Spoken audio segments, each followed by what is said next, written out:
And he entered the synagogue, and a man was there with a withered hand, and they watched Jesus to see whether he would heal him on the Sabbath, so they might accuse him. And he said to the man with the withered hand, "Come here." And he said to them, "Is it lawful on the Sabbath to do good or to do harm, to save life or to kill?" But they were silent. And he looked around at them with anger, grieved at their hardness of heart, and said to the man, "Stretch out your hand." He stretched it out, and his hand was restored. The Pharisees went out and immediately held counsel with the Herodians against him, how to destroy him. Jesus withdrew with his disciples to the sea, and a great crowd followed from Galilee and Judea and Jerusalem and Idumea, and from beyond the Jordan, and from around Tyre and Sidon.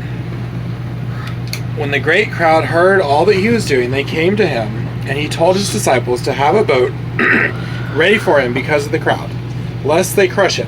For he had healed many, so that all who had diseases pressed around him to touch him. And whenever the unclean spirits saw him, they fell down before him and cried out, "You are the Son of God." And he strictly ordered them not to make him known. And he went up on the mountain and called to him those whom he desired, and they came to him.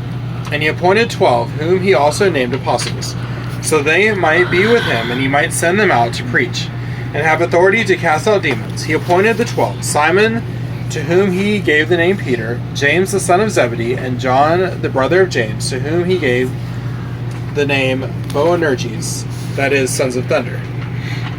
Andrew and Philip and Bartholomew and Matthew and Thomas and James the son of Alphaeus and Thaddeus and Simon the Zealot and Judas Iscariot who betrayed him. Then he went home, and the crowd gathered again so that they could not even eat. And when his family heard it, they went out to seize him, for they were saying he is out of his mind.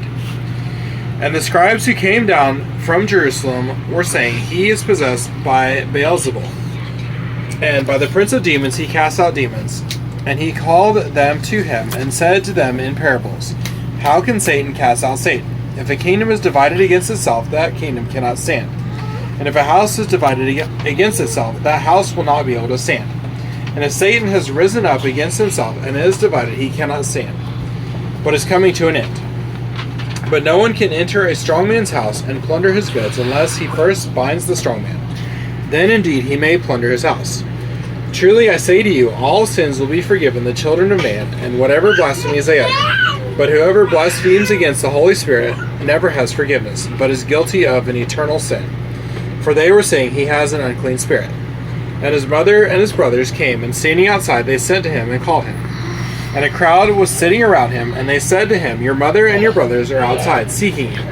And he answered them, "Who are my mother and my brothers?" And looking about at those who sat around him, he said, "Here are my mother and my brothers. Whoever does the will of God, he is my brother and sister and mother." This is the word of the Lord. Thanks be to God.